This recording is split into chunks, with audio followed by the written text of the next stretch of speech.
Halo warga-wargi Jagat Sukmo, kembali lagi di channel kita dalam segmen Teror Temuan Horor.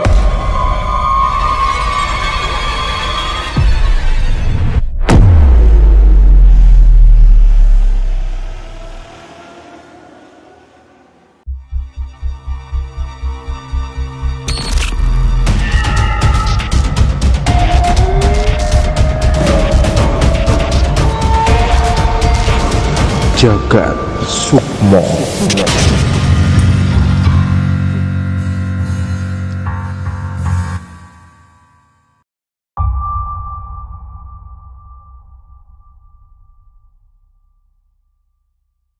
Di temuan horor kali ini, gue menemukan sesuatu yang sebuah cerita dari Twitter.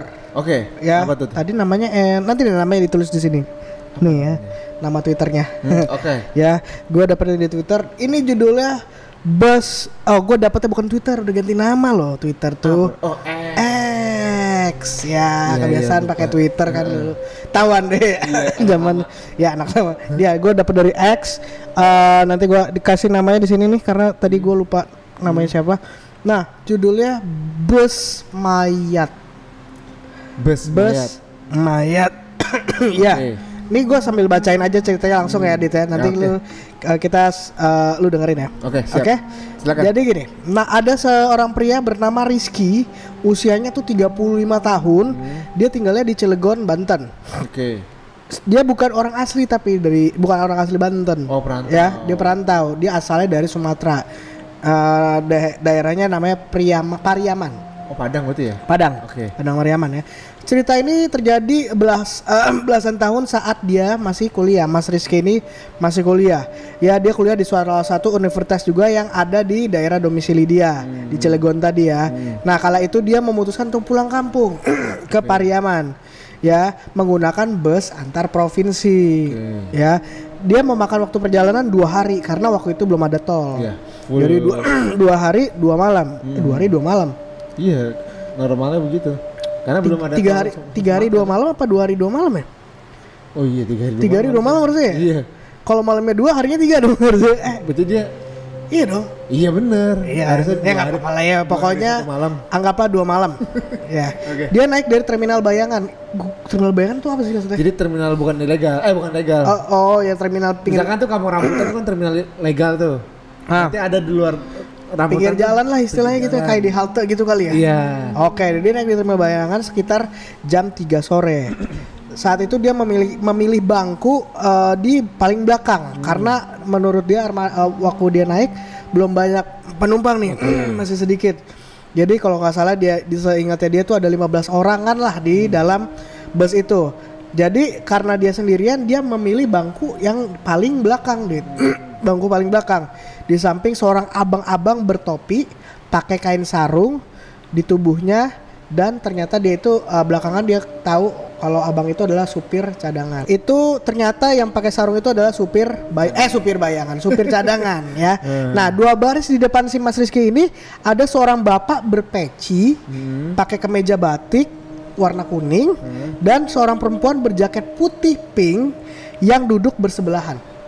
Ingat ya, ada bapak pakai batik kuning, sampingnya wanita berjaket baju putih pink. Jaket putih pink yang duduk di sebelahan mereka berdua. Saat lewat keduanya terlihat seperti sedang tidur. Ya, si ibu dan si perempuan dan si bapak ini lagi tidur. Lalu di bagian baris depan ada penumpang lainnya. Jadi ada supir cadangan, terus di depannya Mas Rizky ada bapak-bapak pakai batik dan ibu-ibu pakai baju jaket putih pink gitu ya. Nah, perjalanan itu biasa aja, berlangsung biasa aja, normal-normal aja. Ada penumpang-penumpang lainnya yang naik di sepanjang jalan, mungkin dari terminal bayangan-bayangan lainnya. Terus sepanjang perjalanan menuju Pelabuhan Merak tuh lancar aja karena yang bus yang menumpang kapal feri itu bus itu akan menumpang kapal feri untuk menyeberangi Selat Sunda dari Merak ke Bakaheni. Iya. Nah, ketika sudah masuk lambung kapal untuk penyeberangan, nah penumpang biasanya pada turun. Yang turun-turun, yang mau tidur di bus ya tidur aja. Tapi kebanyakan turun di bus itu. Nah, karena dia nggak menenteng banyak bawaan, dia si Mas Rizky ini yang termasuk yang awal-awal keluar dari bus, bukan yang terakhir. Jadi dia nggak tahu siapa yang nggak keluar, siapa yang keluar. Jadi dia keluar duluan lah. Saat saya keluar, penumpang lain masih bersiap-siap. Ya masih ada yang beresin mungkin tasnya dulu, ada yang nyiapin bekal mungkin buat duduk di atau lu kalau nyebrang sukanya duduk di atas apa di dalam mobil? Di atas lah. Duduk di atas kapal. Kan sebenarnya kan diharuskan sebenarnya. Itu harusnya keluar ya. Iya haruskan karena kan kalau nggak salah mesin mobil juga nggak boleh nyala. Iya dan kan pengap juga ya di lambung kapal. Ngapain di dalam mobil nggak boleh nyalain mobil gitu kan, ya udah pasti rata-rata pada keluar lah. Mungkin di pikiran Mas Rizky juga paling penumpang bus juga pada keluar semua kan. Ya udah akhirnya dia keluar, penumpang yang lain masih bersiap-siap, dia udah keluar duluan tuh kan. Nah udah singkat cerita akhirnya berhasil lah menyeberang nih kapal ferinya, berlabuhlah di pelabuhan Bakaheni Lampung. Tanpa tunggu lama dia akhirnya langsung masuk kembali ke dalam bus, mau berangkat lagi kan. Udah sampai nih di Pulau Sumatera ya. Tapi ternyata belum saya masuk, bapak berpeci dan perempuan jaket pink itu ternyata udah ada di tempat duduknya. Ya jadi ya udah dia biasa aja karena mungkin dia udah masuk duluan gitu kan. Saya menyapa perempuan itu, si Mas Rizky sapa, cuma perempuan itu hanya bersenyum senyum simpul, tersenyum simpul tanpa bersuara. Tapi dia melihat perempuan itu kayak matanya sembab nih, kayak nggak tidur atau kayak abis nangis nih. Mukanya nggak fresh kayak dan pucat gitu. Setelah itu dia duduklah kembali di kursinya dan dia juga menunggu penumpang-penumpang lain masuk ke dalam bus kembali kan, mereka yang dari luar kan. Dan sebelum akhirnya busnya melanjutkan perjalanan kembali ke Pariyaman. Nah, perjalanan lintas Sumatera yang waktu itu belum punya akses tol itu memakan waktu yang sangat lama. Jadi supir bus itu nggak bisa langsung tektok. Biasanya banyak pemberhentian untuk makan, untuk buang air. Kebetulan busnya itu tidak ada toilet di dalam, tidak ada fasilitas toilet di dalam busnya. Makanya penumpang yang udah kebelut mau nggak mau harus nunggu pemberhentian selanjutnya gitu. Nah dia sendiri Mas Rizky ini hampir selalu turun setiap busnya berhenti. Dia selalu turun entah beli makanan atau dia buang hajat gitu ya. Dan merehatkan bokongnya yang pegel lah kan karena perjalanan berjam-jam gitu ya. Dan punggungnya yang duduk dia berjam-jam. Karena tadi kan kita udah dibilang di awal perjalanannya selama 2 jam gitu kan. 2 jam 2 hari iya, 2 malam ya. Singkat cerita akhirnya mereka sampai di salah satu pemberhentian yang cukup terkenal. Ini nggak tahu lu tahu apa enggak atau teman-teman yang tahu komen ya. Namanya Rumah Makan Omega. Nggak tahu gue. Jujur gue juga jarang sih lintas Sumatera. Gue lintas Jawa sering ya. Lintas Sumatera gue jarang dan gue kayak pengen sih traveling ke sana ya sekali-sekali. Nah ini rumah makannya konon katanya terkenal namanya Rumah Makan Omega nih gambarnya nih. Dan adanya di Dharma Seraya. Itu jam 1 pagi mereka sampai di Rumah Makan Omega itu. Nah si Mas Rizky ini karena ngantuk dia memilih untuk nggak turun. Jadi dia ada di mobil aja dan sambil senderan di kaca dan tertidur gitu ya. Terus ternyata perempuan yang di depannya dia baju warna apa tadi? Putih pink. Pinter. Baju putih pink dan bapak pakai baju batik itu mereka juga nggak turun. Mereka tetap di situ tidur. Bapaknya tidur. Ya. Namun tak lama perempuan itu berdiri dan pergi ke dekat supir. Ada kayak seperti perbincangan gitulah yang si Mas Rizky itu juga nggak tahu dia tuh membicarakan apa dengan supir. Keduanya mengobrol sebelum akhirnya perempuan itu kembali duduk dan kembali keluar ternyata perempuannya dan meninggalkan si bapak-bapak yang tertidur itu sendirian.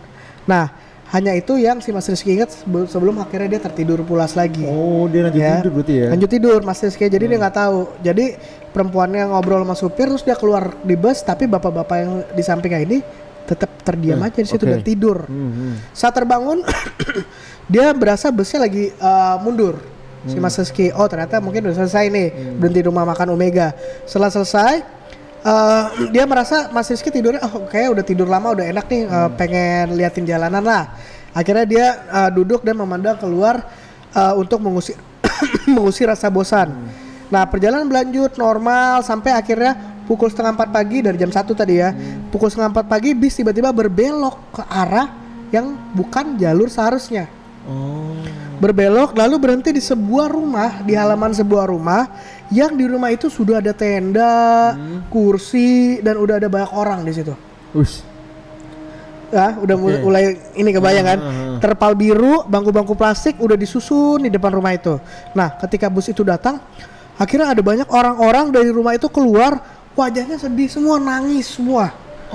Kayak seakan-akan menyambut, bingung dong Mas Rizky lah. Kenapa nih orang-orang nih?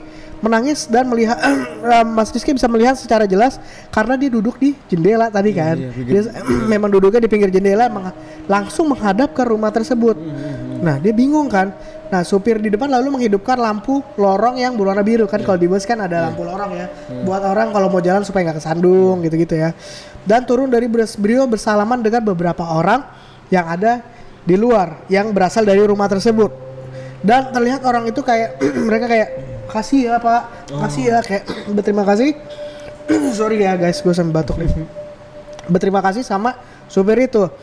Terus supirnya bilang gini, di lakang ada si X Nanka membantu. Di lakang artinya di belakang ada si X yang akan bantu, kata si supir. Lalu gak lama pintu belakang terbuka dan beberapa orang naik sambil menangis.